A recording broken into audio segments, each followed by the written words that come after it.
এই স্বৈরাচার আমলের মতো আমরা আশা রাখি ফেব্রুয়ারিতে কেউ ভোট ছাপিয়ে নিতে পারবে না। সর্বস্তরের জনগণের প্রত্যাশা ছিল ভোট কেন্দ্রে যে অবাধ নিরপেক্ষভাবে শান্তিপূর্ণভাবে তারা ভোট দিবেন, কিন্তু বাকশালী স্বৈরাচার সরকার জনগণের ভোটাধিকার হরণ করেছিল। আমরা রাজপথে থেকে দীর্ঘ 16-17 বছর রাজপথে আন্দোলন সংগ্রাম করেছি গণতন্ত্র পুনরুদ্ধারের জন্য এবং ভোটাধিকার ফিরে পাওয়ার জন্য। আমরা সফল হয়েছি ঐতিহাসিক জুলাই আগস্ট গণ অভ্যুত্থানের মাধ্যমে। এই স্বৈরাচার সরকারের পতন ঘটিয়েছি।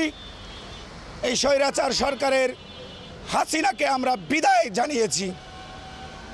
এখন ফেব্রুয়ারিতে জাতীয় সংসদ নির্বাচন, এই জাতীয় সংসদ নির্বাচন অবশ্যই আমরা আশা রাখি, আমাদের প্রত্যাশা অবাধ সুষ্ঠু নিরপেক্ষ হবে ইনশাআল্লাহ।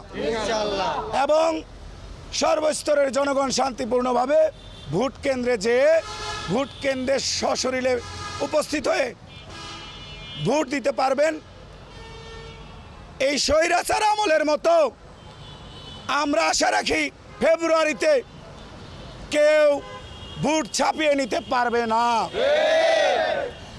আর যদি কোনো গুপ্ত সংগঠন কিংবা অন্য কোনো দলের প্রতিনিধি সেটা করতে চায়, তাহলে আমরা বাংলাদেশ জাতীয়তাবাদী ছাত্র দলের নেতৃবৃন্দ প্রত্যেকটি কেন্দ্রে দুর্গ গড়ে তুলব, যাতে করে কারো ভোট কেউ ছাপিয়ে নিতে না পারে, ছিনিয়ে নিতে না পারে।